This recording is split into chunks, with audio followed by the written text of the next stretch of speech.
huddled on cobbled streets with layers of clothing to generate heat under the cold skies of Wanzhou city. This is the new way of life for Africans living in China. The very color of their skin now means trouble, screaming of sickness to natives who bear a different skin tone from them. Africans have become subjects of racial profiling. Chinese nationals blame them for the rising number of new coronavirus cases in the country. They didn't want me to enter the subway.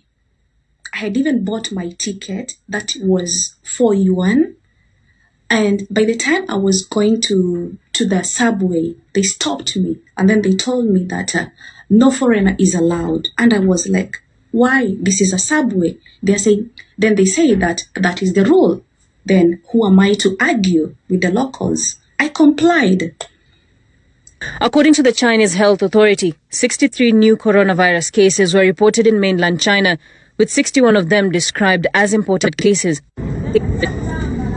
Brenda, not her real name, has been living in China since 2017. Earlier this week, she was kicked out of her home without any explanation. And just like any other person in a foreign country, the embassy is usually the next resort. For her, it was the Kenyan embassy. I didn't have a place to go.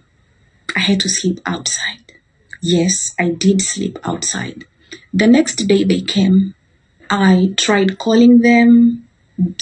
They were not actually responding to my call. What they told me, go to the police. I did that.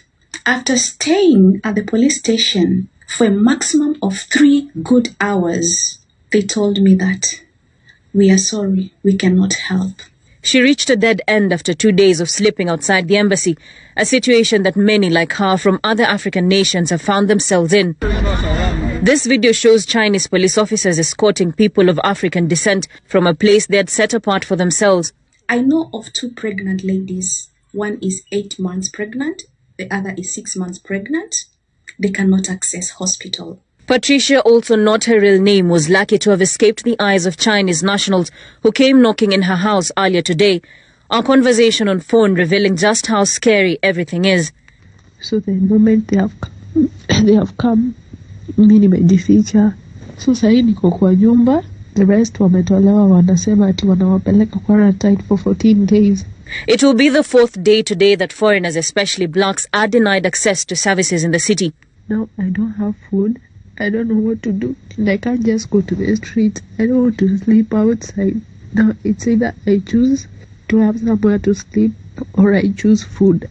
Our calls and even texts to Kenya's ambassador to China, Sarah Serem, regarding the racial discrimination against Kenyan nationals have gone unanswered. These notices in Chinese, which translate to, this community is not accepting foreigners, especially black people. If you've rented a house to a black person, quickly get in touch and let them leave, have been the source of all evictions. And we are 3 there. Brenda got lucky. She is housed by a Zimbabwean national in this small space where they're living with one more person. She might be lucky, but a majority are not. Keep testing us around. Everywhere we They hope that the Kenyan government will come to their rescue before things get worse. Raquel Mugai, Citizen TV.